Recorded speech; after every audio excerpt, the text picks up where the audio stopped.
রাসূলুল্লাহ সাল্লাল্লাহু আলাইহি ওয়াসাল্লাম মসজিদে বসে আছেন, একজন সাহাবী আসছে, মসজিদে ঢুকে নামাজ পড়ে নবীজির কাছে এসে সালাম দিচ্ছে। নবীজি বললেন, তুমি যাও আবার নামাজ পড়ো, তোমার নামাজ হয়নি।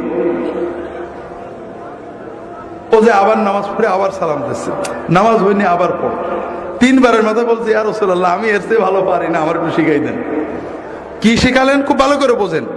নামাজে আল্লাহু আকবার বলে দাঁড়াবে, যা পারো কোরআন পড়বে, খেয়াল করেন, আপনি বেশি পারেননি, যা পারেন পড়েন। রুকু করবে, রুকুতে শান্ত হয়ে যাবে। আপনি কার সামনে রুকু করেন? সেজদা কার সামনে করেন? জীবনে কবরে সেজদা দেখেছেন? আজকাল ইন্টারনেটে পীরের সিজদাও দেখা যায়, আমি নিজেও দেখছি। দেখেন, পীরের সামনে যখন সেজদা করে খটাস করে মেরে উঠে পড়ে নাকি? কবরে যে যখন সেজদা করে খটাস করে মেরে উঠে পড়ে নাকি? প্রতিমার সামনে সেজদা দেখেননি? খটাস করে মেরে উঠে পড়ে নাকি? দুর্ভাগ্য। কবর পূজারী কবরে যে ভক্তি দিয়ে সেজদা করে পড়ে থাকে, পীরের পূজারী পীরের সামনে আমি নিজে দেখেছি কি আবেগ দিয়ে মহব্বত দিয়ে সেজদা করে পড়ে থাকে। প্রতিমা পূজারী প্রতিমার সামনে সেজদা দিয়ে পড়ে থাকে, আর আল্লাহর পূজারী আল্লাহর সামনে সেজদা দিতে গেলে কটাস করে মেরে দিয়ে উঠে পড়ে। এই ঈমান ভাইরা, আমি তো নামাজ পড়ছি সেজদাটা করার জন্যই, যে আমার মাবুদকে সেজদা করব, আমার মনের কথা বলবো, কিছু না পারি, আরবি এক হরফ না পারি, সেজদা দিয়ে পড়ে থাকবো। আল্লাহ রাসূল সাল্লাল্লাহু আলাইহি ওয়াসাল্লাম বলছেন, যখন রুকু করবে শান্ত হয়ে যাবে। তুমি তো রুকু করতে আসো, আমরা আল্লাহর সামনে নত হয়ে নিজের দাসত্ব প্রকাশের জন্যই তো নামাজে দাঁড়াইছি। কিচ্ছু পারিনি, সব মাপ, কিন্তু মাথাটা নিচু করে রুকুতে গেলাম, সুবহানাল্লাহ সুবহানাল্লাহ, দাঁড়ালাম, দাঁড়িয়ে কি দাঁড়িয়ে পুরো না দাঁড়িয়ে, অধিকাংশ মানুষ আপনারা পুরো ইমাম জামাতে যখন পড়েন ইমামের জন্য বাধ্য হয়ে দাঁড়ান, তারপরেও ইমামের আগেই নেমে পড়ে। আর যখন একা পড়ে সুন্নত, হাই হাই কি পোড়া কপাল। রুকুতে সামি আল্লাহু লিমান হামিদা কি করে বলে জানি না, এইটুকুটাই সেজদা ছিল। সেজদা আল্লাহু আকবার সুবহানাল্লাহ সুবহানাল্লাহ সুবহানাল্লাহ, আল্লাহু আকবার আল্লাহু আকবার, মানে একেবারে সোজা হয়ে বসে না। বিশ্বাস করেন, আল্লাহ রাসূল সাল্লাল্লাহু আলাইহি ওয়াসাল্লাম বলেছেন, লাউ মাতা হাযা আলা হাযা লামাতা আলা গায়রি মিল্লাতি মুহাম্মাদ সাল্লাল্লাহু আলাইহি ওয়াসাল্লাম। কেউ যদি তার রুকু সেজদা চুরি করে এইভাবে ভাঙড়ি নামাজ পড়ে, মরগ মার্কা নামাজ পড়ে, কটস কটস করা নামাজ পড়ে মরে, ও আমার উম্মত হয়ে মরতে পারবে না। আপনার সব অসুবিধা আছে, কাপড় পাক নেই মাপ, টুপি নেই মাপ, ওযু নেই মাপ, আপনি সেজদাই কেন থাকলেন না? কোন অভিযোগ ছিল আপনার? বড় কষ্ট লাগে ভাইরা। এই জন্য আমার কথা হলো, অন্য যাই হোক, অন্তত নামাজ আমার সবচেয়ে বড় ইবাদত। আল্লাহ এবং বান্দার মাঝখানে আমার মারিফত, মূল তরিকত, মূল ইবাদত। সেই ইবাদতে আর কিছু না পারি, আমি যে আমার মাবুদের সামনে দাঁড়াইছি, আমার মাবুদ আমার দিকে তাকিয়ে আছে, আমার অন্তর দেখছে, আমার চোখ দেখছে, আমার ইবাদত দেখছে, আমি অন্তত সেই আবেগ নিয়ে দাঁড়াই। কথা বুঝতে পারছেন? আর কিছু না পারি। আপনার অনেকে বৃদ্ধ হয়ে গিয়েছেন, সূরা কেরাত ঠিক করে পড়তে পারেন না, ভুলে যায়, হতেই পারে, কিন্তু রুকুতে যে সুবহানা রাব্বিয়াল আযীম সুন্দর করে যতটুকু পারেন বেশি বেশি বলার চেষ্টা করেন। ভাই, আল্লাহর সামনে মাথা নত করে বলবেন। মানুষ পীরের সামনে মাথা নত করে সেজদা করে কত কথা বলে, হাউমাউ করে আমাদের মতো বদকারদের পা জড়িয়ে ধরে হাউমাউ করে কান্দে, আর আপনি আল্লাহর সামনে মাথা নত করে কাঁদতে পারেন না, আপনি কিসের বান্দা? তো ভাইরা, এই জন্য রুকু সেজদাগুলো ঠিক করেন। রুকু থেকে উঠে রব্বানা লাকাল হামদ হামদান কাসীরান তাইয়িবান মুবারাকান ফি, অন্তত কিছু না পারেন এই কথাগুলো সুন্দর করে বলেন। তাও যদি না পারেন, অন্তত একেবারে পুরো হয়ে শান্ত হয়ে দাঁড়ান। আপনি যখন প্রধানমন্ত্রী ডিসির সামনে দাঁড়ান, খুব অস্থির হয়ে দাঁড়ান, কি মহব্বতে ভক্তির সামনে সাথে দাঁড়ান। আর দুর্ভাগ্য, আপনার মাবুদের জন্য দাঁড়িয়েছেন, কিন্তু আপনার ভিতরে অস্থিরতা। কি করছেন আপনি? কাজে রুকুতে যে শান্ত হন। যদি তকদিরে রাখ থাকে, একটু রুকুতে আল্লাহর সাথে কথা বলতে শেখেন। জীবন তো শেষ করে দিলেন বউ বাচ্চা নিয়ে। আল্লাহ রাসূল সাল্লাল্লাহু আলাইহি ওয়াসাল্লাম রুকুতে বিভিন্ন দোয়া পড়তেন, আমার রাহে বেলায়েতে পাবেন, সহিহ মাসনুন ওজিফাও একটা থাকতেও পারে, দোয়াগুলো পড়বেন। ছোট ছোট, এত বড় কিছু না। সুবহান কুদ্দুসুন রব্বুল মালাইকাতুর রূহ। আমরা তরিকতের আমলের ভিতরে মাধ্যমে আমাদের লতিফাগুলো ঠিক হয়, জানেন না? হাদিসে এসব লতিফাগুলো নেই, এই জন্য এগুলো নিয়ে আমিও নিজেও কথা বলি না। হাদিসে লতিফা আছে। কি আছে? রুকুতে যে রাসূলুল্লাহ সাল্লাল্লাহু আলাইহি ওয়াসাল্লাম বলতেন, আল্লাহুম্মা লাকা রাকাতু ওয়া বিকা আমানতু ওয়া লাকা আসলামতু খাশা লাকা সামঈ ওয়া বাসারি ওয়া মুখি ওয়া আযমি ওয়া আসাবি। আল্লাহ, তুমি মহাপবিত্র, তোমার জন্য নত হয়েছি, আমি তোমার কাছে আত্মসমর্পণ করেছি, তোমার জন্য বিনম্রতায় নত হয়েছে আমার কান, আমার চোখ, আমার ব্রেন, আমার অস্থি, আমার সকল অনুভূতি। আপনি এগুলোর দিকে তাকিয়ে দোয়া পড়েন, বিশ্বাস করেন আপনি কয়েক মাস দোয়া পড়ে দেখেন আপনার সকল শরীর আল্লাহর কাছে নত হয়ে যাবে। তো পড়তে শেখেন, বেশি কষ্ট হবে না, কয়টা বাক্য কয়েকদিনে মুখস্থ হয়ে যাবে। উঠে দাঁড়ান, আল্লাহর সাথে কথা বললেন, রব্বানা। রব্বানা মানে কি? আল্লাহ আমার রব, লাকাল হামদ, প্রশংসা তোমার। লজ্জা লাগে এটা বলতে। কার কাছে বলতেন? হুজুরের কাছে কত প্রশংসা করেন, মন্ত্রীর কাছে, আল্লাহর কাছে একটু মুখ ফুটে বলবেন রব্বানা লাকাল হামদ, এটাও কষ্ট লাগে। ধবাস করে চলে গেলেন সেজদায়, আল্লাহু আকবার বলে মহব্বতের সাথে সেজদায় যান। আল্লাহ রাসূল সাল্লাল্লাহু আলাইহি ওয়াসাল্লাম বলছেন, আকরাবু মা ইয়াকুনুল আবদু মিনাল্লাহি ওয়া হুয়া সাজিদ। বান্দা যখন নামাজে সেজদা দেয়, আল্লাহর সবচেয়ে কাছে বান্দা চলে যায়। ফাকসিরু ফীহি মিনাদ দুআ ফাইন্নাহু কামিনুন আইস্তাজাবা লাকুম। কাজেই সেজদায় যে আল্লাহর কাছে বেশি বেশি চাও, চাও, চাইতে থাকো।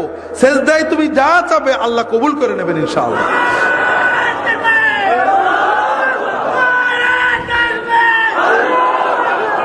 যেটা বলছিলাম ভাইরা, কাজেই সেজদায় আল্লাহর কাছে চাইতে হবে। তবে রাসূলুল্লাহ সাল্লাল্লাহু আলাইহি ওয়াসাল্লামের শেখানো সুন্নাত মাসনুন দোয়াগুলো চাইবেন। ছোট ছোট দোয়া, কি মজার দোয়া, সব চাওয়া হয়ে যায়। আল্লাহুম্মা ইন্নী আসআলুকাল হুদা ওয়াত তুকা ওয়াল আফাফা ওয়াল গিনা। কতটুকু সময় লাগলো? মানে কি?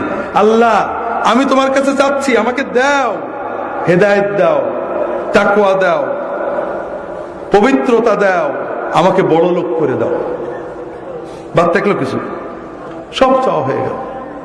কোরআনে যেসব দোয়া আছে পড়বেন, রব্বানা আতিনা ফিদ দুনিয়া হাসানাতান ওয়া ফিল আখিরাতি হাসানাতান ওয়া কিনা আযাবান নার। এর চেয়ে বড় দোয়া নেই। এই দোয়া যদি আপনি মন দিয়ে পড়তে পারেন, আপনার বড় লোক হতে বেশি সময় লাগবে না। হজে আমরা যাই, হজের খাস দোয়া এইটে। আর হজে গেলে হজ যদি কবুল হয়, আল্লাহ রাসূল বলেছেন তার আর কোনো অভাব থাকে না। কাজে আল্লাহর কাছে চাইতে থাকেন।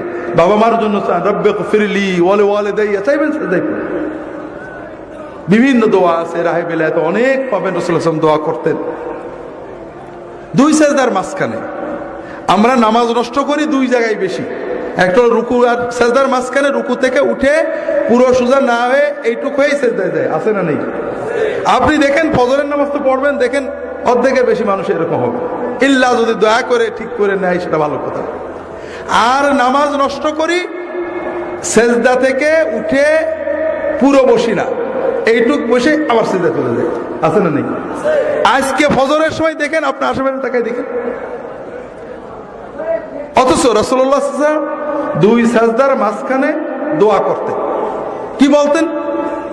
রব্বিগফিরলি ওয়ারহামনি ওয়ারযুকনি ওয়াহদিনি ওয়াআফিনি ওয়া'ফু আন্নি ওয়াজবুরনি ওয়ারফা'নি। এই দোয়াগুলো পড়তে আমি একা ঘড়িতে মেপে দেখছি 5 সেকেন্ড থেকে 10 সেকেন্ড লাগে। যদি দ্রুত পড়েন 5 সেকেন্ড হয়ে যাবে, একটু শান্তভাবে পড়লে 10 সেকেন্ড লাগবে সর্বোচ্চ। কথা বুঝতে পারছেন? এই 5 সেকেন্ডে 10 সেকেন্ডে কি চাইলাম? আল্লাহ আমার গুনাহগুলো মাফ করে দাও। আল্লাহ, আল্লাহ আমাকে রহমত করো, রহমত দিয়ে আমার জীবন ভরে দাও। আল্লাহ, আল্লাহ আমার রিজিক বাড়াই দাও। আল্লাহ, আল্লাহ আমাকে হেদায়েত করে দাও। আল্লাহ, আল্লাহ আমাকে পরিপূর্ণ সুস্থতা এবং নিরাপত্তা দাও। আল্লাহ আমার গুনাহগুলো মুছে দাও, আল্লাহ আমার মর্যাদা বাড়িয়ে দাও, আল্লাহ আমার ক্ষয়ক্ষতি পূরণ করে দাও। আর বাকি থাকলো কি দোয়া বলেন? বাকি থাকলো কিছু? শোনেন, আমি কাল বলছিলাম না, নিজের ভালো পাগলে বোঝে কিন্তু বাঙালি বোঝে না। আপনারা যে হুজুরদের কাছে, আলেমদের কাছে দোয়া চাইতে যান, এইগুলো নিয়েই তো। অসুস্থ হয়েছে, হুজুর দোয়া করেন যেন সুস্থ, এই তো আল্লাহ রিজিকে বরকত দেয়, এই জন্য তো। আপনারা কথা বলছেন না কেন? এইসব জন্যই তো। আচ্ছা, মনে করেন আপনি বিপদে পড়লেন, কষ্ট হলো, অসুস্থতা, রেজেকে বরকত নেই, 2000 টাকা পকেটে নিলেন, গাড়িতে চড়লেন, জামা কাপড় পরলেন, কিছু হাদিয়াও নিলেন, নিয়ে মনে করেন একজন নেককার বুজুর্গের কাছে গেলেন, হুজুর দোয়া করলেন, আল্লাহ কবুল করলে ভালো হলো।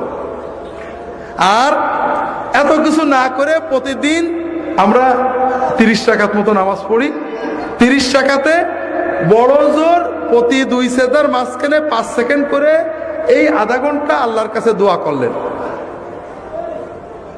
কোনটা আপনার জন্য সহজ বলেন না? কোনটা আপনার জন্য সহজ? কিন্তু আপনি করেন কোনটা? নিজে আল্লাহর কাছে না আছে আমাদের বলেন যে আপনারা আল্লাহর কাছে এদেন, এই তো।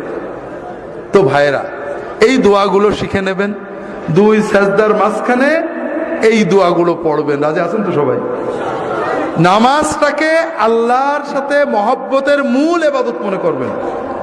আর কিছু না পারেন, কানা রাসূলুল্লাহ সাল্লাল্লাহু আলাইহি ওয়াসাল্লাম রুকুউহু ওয়া সুজুদুহু ওয়া কিয়ামাতুহু ওয়া জালসাতু বাইনাস সুজুদ কারীবাম মিনাস সাওয়া।